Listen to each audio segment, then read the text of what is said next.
ಸ್ನೇಹಿತರೆ ನಮಸ್ಕಾರ.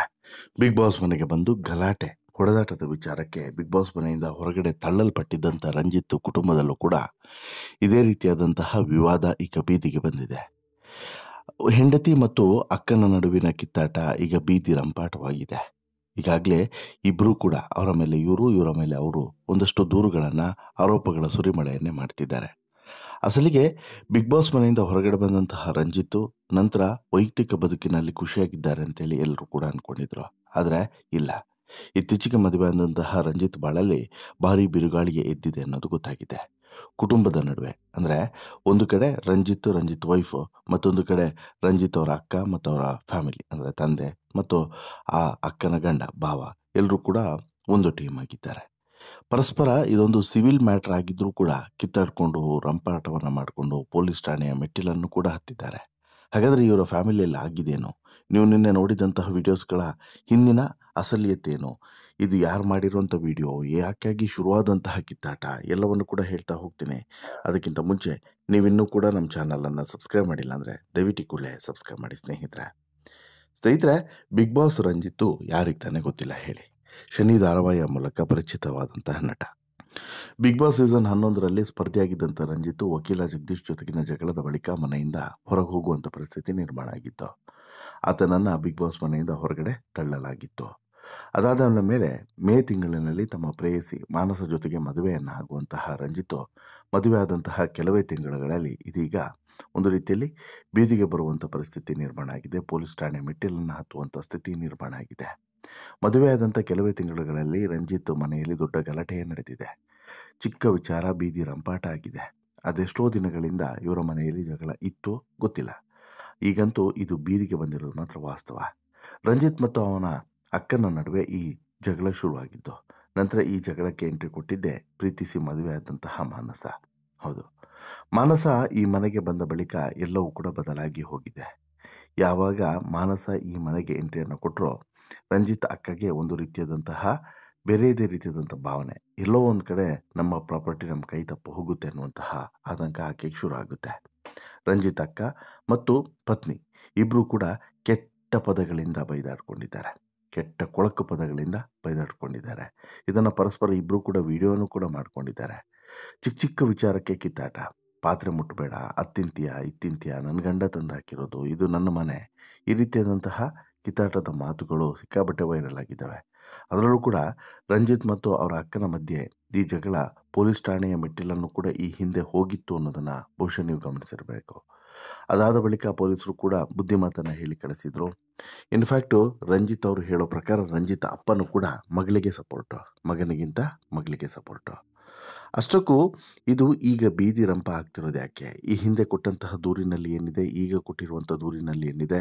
ರಂಜಿತ್ ವಿರುದ್ಧ ಅಕ್ಕ ಭಾವ ದೂರನ್ನು ಕೊಟ್ಟಿದ್ದಾರೆ. ಅವ್ರು ಕೊಟ್ಟಿರುವಂಥ ದೂರಿನಲ್ಲಿ ಏನೆಲ್ಲ ಅಂಶಗಳನ್ನು ಉಲ್ಲೇಖ ಮಾಡಿದ್ದಾರೆ ಅನ್ನೋದನ್ನು ನೋಡಿದ್ರೆ ಬಹುಶಃ ಶಾಕ್ ಆಗುತ್ತೆ.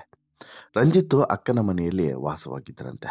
ಅಕ್ಕ ಮತ್ತು ಭಾವ 3ನೇ ಫ್ಲೋರ್ನಲ್ಲಿ, ರಂಜಿತ್ ಮತ್ತು ಅವರ ಪತ್ನಿ ಮೊದಲ ಫ್ಲೋರ್ನಲ್ಲಿ ವಾಸವಾಗಿರ್ತಾರೆ.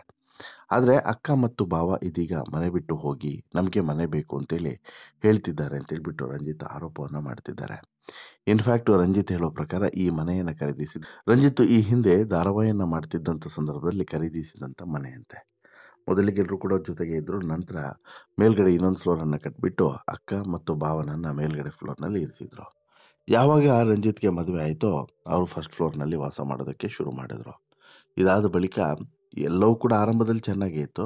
ಬಟ್ ಹೋಗ್ತಾ ಹೋಗ್ತಾ ಹೋಗ್ತಾ ಹೋಗ್ತಾ ಎಲ್ಲವೂ ಕೂಡ ಕೆಟ್ಟದಾಗ್ತಾ ಹೋಯಿತು. ಅಂದರೆ ಒಂದು ಥರ ಮನಸ್ತಾಪಗಳು ಹೆಚ್ಚಾಗ್ತಾನೆ ಹೋಯಿತು. ಮದುವೆ ಆದಮೇಲೆ ಸಮಸ್ಯೆಗಳು ಹೆಚ್ಚಾಗ್ತಿದ್ದಾವೆ. ರಂಜಿತ್ ಮನೆಯಲ್ಲಿ ಗಲಾಟೆ ನಡೆದಂಥ ವಿಡಿಯೋ ವೈರಲ್ ಆಗ್ತಿದ್ದಂತೆ ಹಲವು ಮಾಧ್ಯಮಗಳು ರಂಜಿತ್ ಅವರನ್ನು ಸಂಪರ್ಕಿಸ್ತವೆ. ಜೊತೆಗೆ ಮಾತನಾಡಿದಂಥ ರಂಜಿತ್ ಈ ಸಮಸ್ಯೆ ಬಗ್ಗೆ ವಿವರಿಸ್ತಾರೆ. ಈ ಮನೆಯನ್ನು ನಾನು 2017ರಲ್ಲಿ ಶನಿ ಧಾರಾವಾಹಿ ಮಾಡ್ತಿದ್ದಾಗ ಖರೀದಿ ಮಾಡಿದ್ದು. ನಾನೊಬ್ಬ ಆರ್ಟಿಸ್ಟ್ ಆಗಿದ್ದರಿಂದ ನನಗೆ ಸಾಲ ಸಿಗಲ್ಲ ಅನ್ನೋಂಥ ಕಾರಣಕ್ಕೋಸ್ಕರ ಅಕ್ಕನ ಹೆಸರಿನಲ್ಲಿ ಮನೆಯನ್ನು ಖರೀದಿ ಮಾಡಿದ್ದೆ. ಅದೇ ಕಾರಣಕ್ಕೆ ಈಗ ಅವರು ಇಷ್ಟು ತೊಂದರೆಯನ್ನು ಕೊಡ್ತಿದ್ದಾರೆ. ಇನ್ನು ಕೋರ್ಟ್ಗೆ ಹೋಗಲಿ, ಕ್ಲಿಯರನ್ನು ಮಾಡಿಕೊಳ್ಳಲಿ, ನನಗೆ ಅವರು ಕೊಟ್ಟಿದ್ದಂಥ ಲೀಗಲ್ ನೋಟಿಸ್ಗೆ ಈಗಾಗಲೇ ಪ್ರತಿಕ್ರಿಯೆಯನ್ನು ಕೊಟ್ಟಿದ್ದೀನಿ ಅಂತ ಹೇಳ್ಬಿಟ್ಟು ರಂಜಿತ್ ನೇರವಾಗಿ ಹೇಳ್ತಾರೆ. ಲೀಗಲ್ ಆಗಿ ಏನಾದರೂ ಮಾಡೋಣ, ಅದನ್ನು ಬಿಟ್ಕೊಂಡು ಈ ರೀತಿ ಕಿತ್ತಾಡೋದು, ರಂಪಾಟ ಮಾಡೋದು ಎಷ್ಟು ಚೆನ್ನಾಗಿರುತ್ತೆ. ಅವರು ಯೋಚನೆ ಮಾಡಲಿ ಅಂತಲೂ ಕೂಡ ರಂಜಿತ್ ಹೇಳುತ್ತಾರೆ. ಬಟ್ ಆದರೆ ಏನು ಮಾಡ್ತೀರಾ, ಈಗಾಗಲೇ ಎಲ್ಲವೂ ಕೂಡ ಜಗಜ್ಜಾಹೀರಾಗಾಗಿದೆ. ಬೀದಿ ರಂಪಾಟ ಆಗಿದೆ.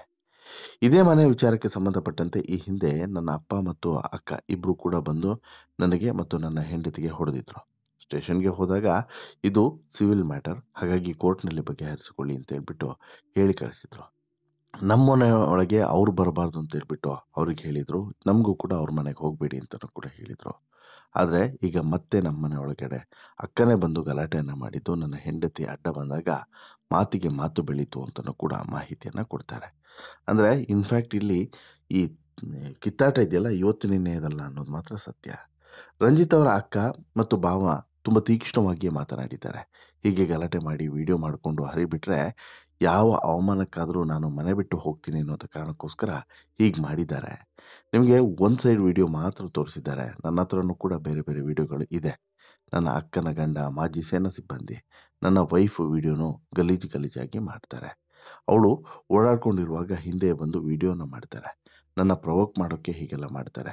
ಇದೆಲ್ಲ ತಪ್ಪಲ್ವಾ ಅಂತಲೂ ಕೂಡ ರಂಜಿತ್ ಪ್ರಶ್ನಿಸ್ತಾರೆ. ಇನ್ನು ಈ ಮನಸ್ತಾಪಗಳೆಲ್ಲ ಶುರುವಾಗಿದ್ದೆ ಮದುವೆ ಆದಮೇಲೆ ಈ ಮನಸ್ತಾಪಗಳು ಹೆಚ್ಚಾಗಿದ್ದು. ಯಾಕಂತ ಹೇಳಿದ್ರೆ ಮದುವೆ ಆದಮೇಲೆ ನಾನು EMI ಹಣವನ್ನು ಕೊಡ್ತಾನೆ ಇದ್ದೆ. ಆದರೂ ಕೂಡ ಅವ್ರು ಬಂದು ಮದುವೆ ಆದಮೇಲೆ ನಮಗೆ ಲೀಗಲ್ ನೋಟಿಸನ್ನು ಕೊಟ್ಟರು. ನೀನು ಮದುವೆ ಆಗಿದೆಯಾ, EMI ಕೊಡಲ್ಲ, ನಂಗೆ ಗೊತ್ತಿದೆ. ನೀನು ಹಾಗಂತ ಹೇಳಿ EMI ಹಣ ಕೊಡದೆ ತಪ್ಪಿಸೋ ಹಾಗಿಲ್ಲ. ನೀನು ಕೊಡಲಿಲ್ಲ ಅಂದರೆ ನಿನ್ನ ಹೆಂಡತಿ ಆದರೂ ಕೂಡ ಕೊಡಬೇಕು ಅಂತ ಹೇಳ್ಬಿಟ್ಟು ಅಕ್ಕ ಭಾವ ಹೇಳಿದರು ಅಂತೇಳಿ ಹೇಳ್ತಾರೆ. ಒಂದಷ್ಟು ಜನ ಬಂದು ಸಮಾಧಾನ ಮಾಡುವಂಥ ಪ್ರಯತ್ನವೂ ಕೂಡ ನಡೀತು. ಆದರೆ ಆ ಮನೆಯ ಬೆಲೆ ಹೀಗೆ ಸುಮಾರು ಒಂದು 1.25 ಕೋಟಿ ರೂಪಾಯಿ ಇದೆ. ಅಷ್ಟು ಹಣ ಕೊಡಬೇಕು, ಮನೆಯನ್ನು ಬಿಡಬೇಕು ಅಂತೇಳಿ ಹೇಳ್ತಿದ್ದಾರೆ. ನಾನು ಈಗಾಗಲೇ EMI ಹಣವನ್ನು ಕೊಟ್ಟಿದ್ದೇನೆ. ಹಾಗಿದ್ದಾಗಲೂ ಕೂಡ ಕೋಟ್ಯಾಂತರ ಹಣವನ್ನು ಕೊಟ್ಟು ಮನೆಯನ್ನು ಯಾಕೆ ಬಿಡಬೇಕು ಅಂತ ಹೇಳ್ಬಿಟ್ಟು ರಂಜಿತ್ ಪ್ರಶ್ನೆಯನ್ನು ಮಾಡ್ತಾರೆ. ಕೋರ್ಟ್ಗೆ ಕೂಡ ಹೋಗೋದಾಗಿಯೂ ಕೂಡ ಹೇಳಿದ್ದಾರೆ. ಒಟ್ಟಾರೆ ಚಿಕ್ಕದಾಗಿದ್ದಂತಹ ಕಿರಿಕಿದು, ಚಿಕ್ಕದಾಗಿ ಶುರುವಾದಂಥ ಕಿರಿಕು ಈಗ ಇದು ಎಲ್ಲೆಲ್ಲೋ ಹೋಗಿದೆ ರೀ. ಅಸಲಿಗೆ ಇಲ್ಲಿ ರಂಜಿತ್ ಹೇಳುತ್ತಿರುವಂಥ ವಿಚಾರದಲ್ಲಿ ಸತ್ಯ ಇದೆ. ಯಾಕಂತ ಹೇಳಿದ್ರೆ ರಂಜಿತ್ ಹೇಳ್ತಿರುವಂಥದ್ದು ಚಿಕ್ಕ ವಿಚಾರಕ್ಕೆ ಶುರುವಾದಂಥ ಜಗಳ, ಸಿವಿಲ್ ಡಿಸ್ಪ್ಯೂಟು, ಇದು ಎಲ್ಲಿಗೋ ಕರ್ಕೊಂಡು ಹೋಗಿದ್ದಾರೆ, ಏನೇನೋ ಮಾಡಿದ್ದಾರೆ, ಇವೆಲ್ಲವೂ ಕೂಡ ತಪ್ಪು ಅನ್ನೋದು ಅವರ ಭಾವನೆ ಕೂಡ. ಯಾರ್ದು ರಂಜಿತ್ ಭಾವನೆಯೂ ಕೂಡ ಹಾಗೆ ಇದೆ. ಆದರೆ ರಂಜಿತ್ ಅಕ್ಕ ಇದು ಯಾವುದನ್ನು ಕೂಡ ಅಗ್ರಿ ಮಾಡೋದಕ್ಕೆ ಸಿದ್ಧವಿಲ್ಲ. ರಂಜಿತ್ ಅಕ್ಕನ ಮನಸ್ಸಿನಲ್ಲಿ ಇರೋದೇ ಬೇರೆ. ಜೊತೆಗೆ ಇಲ್ಲಿ ಪದೇ ಕಿತ್ತಾಟಗಳು ಶುರು ಆಗ್ತಿದ್ದಾವೆ. ಈಗ ಒಂದಂತೂ ಕ್ಲಿಯರ್ ಆಗಿತ್ತು, ರಂಜಿತ್ ಅವರೇ ಹೇಳೋ ಪ್ರಕಾರ ಇಲ್ಲಿ ಯಾವುದೇ ಕಾರಣಕ್ಕೂ ಕೂಡ ಈ ಸಿವಿಲ್ ಡಿಸ್ಪ್ಯೂಟ್ ಆಗಿರೋದ್ರಿಂದ ಕೋರ್ಟ್ನಲ್ಲೇ ಬಗೆಹರಿಸ್ಕೊಳ್ಬೇಕೆ ಹೊರತು ಪೊಲೀಸ್ ಸ್ಟೇಷನ್ ಇನ್ನೊಂದು ಮತ್ತೊಂದು ಅಂತೇಳಿ ಸಾಧ್ಯ ಇಲ್ಲ. ಜಗಳ ಮಾಡ್ಕೊಬೇಡಿ ಅಂತೇಳಿ ಬುದ್ಧಿ ಹೇಳ್ಬೋದೇ ಹೊರತು ಡಿಸ್ಪ್ಯೂಟನ್ನು ಬಗೆಹರಿಸೋದಕ್ಕೆ ಸಾಧ್ಯವಿಲ್ಲ. ಅಧಿಕಾರನೂ ಕೂಡ ಇಲ್ಲ ಪೊಲೀಸರಿಗೆ. ಹಾಗಾಗಿ ಈಗ ಅಸಲಿ ವಿಚಾರ ಇರುವಂಥದ್ದು ಇಬ್ಬರು ಕೂಡ ಕೋರ್ಟ್ಗೆ ಹೋಗಬೇಕು. ಕೋರ್ಟ್ನಲ್ಲಿ ಏನು ತೀರ್ಪು ಬರುತ್ತೆ ಅದರ ಪ್ರಕಾರ ಮುನ್ನಡಿಬೇಕಾಗುತ್ತೆ. ಬಟ್ ಈ ಸಮಸ್ಯೆಗೆ ಮಾತ್ರ ಒಟ್ಟಿಗೆ ಇರುವಂಥದ್ದು ಪರಿಹಾರ ಅಲ್ವೇ ಅಲ್ಲ ಅನ್ನೋದು 100% ಸತ್ಯ. ಅಂದರೆ ಒಂದೇ ಮನೆಯಲ್ಲಿ ಒಟ್ಟಿಗೆ ಇದೇ ರೀತಿ ಇದ್ದರೆ ಈ ಸಮಸ್ಯೆ ಇಲ್ಲಿಗೆ ಎಂಡಲ್ಲ ಅಂಥೇಳಿ ಸ್ಪಷ್ಟವಾಗಿ ಗೊತ್ತಾಗುತ್ತೆ.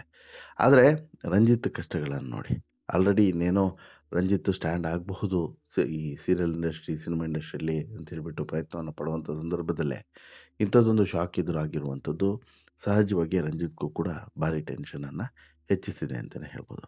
ನೋಡೋಣ ಏನಾಗುತ್ತೆ ಅಂತ ಹೇಳ್ಬಿಟ್ಟು. ಒಟ್ಟಾರೆ ಸ್ನೇಹಿತರೆ, ಒಂದಂತೂ ಕ್ಲಿಯರಾಗಿ ಗೊತ್ತಾಗ್ತಿದೆ, ಇಲ್ಲಿ ಈ ಬಿಗ್ ಬಾಸ್ನಿಂದ ಹೊರಗಡೆ ಬಂದಂಥ ರಂಜಿತ್ ಬದುಕು ಈಗ ಒಂದು ರೀತಿಯಲ್ಲಿ ಬೀದಿಗೆ ಬಂದಿದೆ. ಮನೆಯ ಒಳಗಡೆ ನಡಿಬೇಕಾಗಿದ್ದಂಥ ಜಗಳ ಹೊರಗಡೆ ಬಯಲಿಗೆ ಬಂದಿದೆ. ಈಗ ಅಂತಿಮವಾಗಿ ಏನೆಲ್ಲ ಪರಿಹಾರವನ್ನು ಕಂಡುಕೊಳ್ತಾರೆ ಕಾದು ನೋಡಬೇಕು. ನಿಮಗೇನಿಸುತ್ತೆ ಸ್ನೇಹಿತರೆ ಈ ಬೆಳವಣಿಗೆ ಬಗ್ಗೆ ಮತ್ತು ಈ ಎಲ್ಲ ಡೆವಲಪ್ಮೆಂಟ್ಗಳ ಬಗ್ಗೆ, ಈ ಎಲ್ಲ ಅಭಿಪ್ರಾಯಗಳ ಬಗ್ಗೆ ನಿಮ್ಮ ಅಭಿಪ್ರಾಯ ದಯವಿಟ್ಟು ಕಮೆಂಟ್ ಮಾಡಿ ತಿಳಿಸಿ. ಜೊತೆಗೆ ಇಷ್ಟ ಆಯಿತು ಅಂತ ಹೇಳಿದ್ರೆ ಲೈಕ್ ಮಾಡಿ, ಶೇರ್ ಮಾಡಿ, ಚಾನಲ್ಗೆ ಸಬ್ಸ್ಕ್ರೈಬ್ ಆಗೋದನ್ನು ಮರಿಬೇಡಿ.